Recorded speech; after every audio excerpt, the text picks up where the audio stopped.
झांसी में नवा राष्ट्रीय बौद्ध महासम्मेलन के आयोजन की रूपरेखा तय करने कार्यकर्ता हेतु संग्रहालय झांसी में मीटिंग का आयोजन किया गया, जिसमें सुमित रतन जी के द्वारा तथागत बौद्ध एवं बाबा भीमराव अंबेडकर जी को श्रद्धा सुमन अर्पित किया एवं बौद्ध वंदना करके सम्मेलन के लिए विस्तार पूर्वक जानकारी दी, समस्त व्यवस्थाओं के बारे में जानकारी से अवगत कराया। इस मीटिंग में कार्यकर्ताओं एवं समाज सेवियों ने अपने अपने विचारों एवं सम्मेलन की तैयारी की जिम्मेदारियों को लेने के लिए संकल्पित हुए। झांसी, महोबा, राठ, हमीरपुर, छतरपुर, ललितपुर, दतिया आदि जिलों से सैकड़ों कार्यकर्ता इस मीटिंग में शामिल हुए।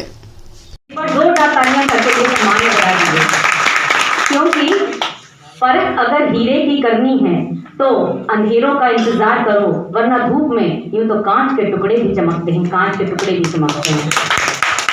जरूरी नहीं है कि हर वक्त जुबान पे भगवान का नाम आए, वो लम्हा भी भक्ति का होता है जब इंसान इंसान के काम आए, जब इंसान इंसान के काम आए।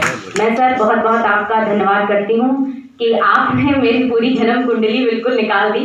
जब आप मेरे यहाँ कल फोन आया आदरणीय बौद्ध जी का, उन्होंने कहा हम आपके यहाँ आ रहे हैं और आदरणीय भंते जी आ रहे हैं, तो मुझे लगा कि वैसे तो विद्यालय है हमारा, लोग आते ही रहते हैं, मिलते रहते हैं, कोई आ ही रहे होंगे और इतनी दूर से, क्योंकि लोगों के अंदर एक मानसिकता बनी हुई है। क्योंकि मैं बौद्ध परिवार, मैं इसलिए कहूँगी कि मेरा जो परिवार था, मैं ऊंचाहार में पली बड़ी हूँ और मेरे पिताजी हॉस्पिटल में थे, तो मेरा जो परिवेश था उसमें बौद्ध विचार के लोग मुझे बहुत मिले, मुझे बहुत सीखने को मिला उनसे। मैं इलाहाबाद, प्रयागराज, पटना, उस साइड में, मैं उस क्षेत्र में बहुत से बौद्ध सम्मेलनों में गई, बनारस में गई, वहाँ मैंने बहुत कुछ सीखा। लेकिन मेरी शादी जिस परिवार में हुई है वहाँ मेरे बाबूजी बहुत धार्मिक हैं, इसमें कोई दो राय नहीं। मुझे झूठ बोलने में भी मुझे कोई जो है सच वो सच है। लेकिन जब कोई कहता है कि आप ऐसे परिवार में हैं, उसका आप भी वैसे ही होंगे, मतलब लोग गेट में देखकर और ऐसी मानसिकता अपने दिमाग में बना लेते हैं। पर देखिए, मैं जितना सम्मान अपने मायके वालों का करती हूँ उतना सम्मान मैं अपने बाबूजी का भी करूंगी, क्योंकि उन्होंने पूरा जीवन इस क्षेत्र में, झांसी में आप पता कर लीजिएगा, उस क्षेत्र में जहाँ पे हमारा विद्यालय खुला है, उन्होंने कितना कठिन परिश्रम करके उस विद्यालय को खड़ा किया है और पिछड़े समाज के, दलित समाज के, हर सर्व समाज के बच्चों को आज उस मुकाम पर खड़ा कर दिया है कि गर्व के साथ वो कहते हैं कि हम राम लखन विद्यालय में पढ़कर आए हैं। आज मुझे बहुत फख्र होता है अपने बाबूजी पर, क्योंकि उन्होंने जीवन समर्पित कर दिया है।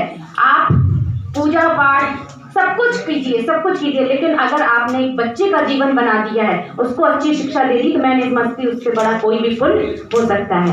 और एक चीज और मैं सर आपको बताऊं कि मेरी बेटी, मैं थोड़ी सी एक बात रख दूं, मेरी बेटी विद्यालय में पढ़ती है, वहां पर लाइब्रेरी से उसको पुस्तकें दी जाती हैं पढ़ने के लिए, वो नॉवेल टाइप की बुक है। 11 साल के बच्चे को आप नॉवेल देते हैं, आप कहते हैं उसको पढ़कर ही आइए, उसका इंटरेस्ट नहीं आया उसमें, उसने कहा मुझे ये समझ में नहीं आती बुक। तो हम लाइब्रेरी में गए, हमने कहा मैडम आप जो हमारी बच्ची को पुस्तक देती हैं वो हमारी बच्ची को समझ में नहीं आती हैं, आप इसको दूसरी पुस्तकें दीजिए। उन्होंने कहा बेटा क्या प्रॉब्लम है आपको कैसी बुक चाहिए? तो मेरी लड़की ने सीधा सा उनसे सवाल किया कि मैम मुझे कॉन्स्टिट्यूशन की बुक चाहिए।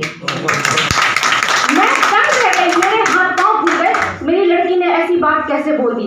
तो उन्होंने कहा बेटा सॉरी, ये बुक्स नहीं है आपके लेवल की और ये नहीं है हमारे यहाँ पे, आप और कोई बुक्स बताइए। तो उसने कहा या तो मुझे बाबा साहब अम्बेडकर की मैम बुक प्रोवाइड कराइए या मुझे फ्रीडम फाइटर की बुक्स प्रोवाइड कराइए, मैं वही बुक्स, मुझे इंटरेस्ट आता है। या तो उन्होंने कहा बेटा हम इसके लिए बात करेंगे। तो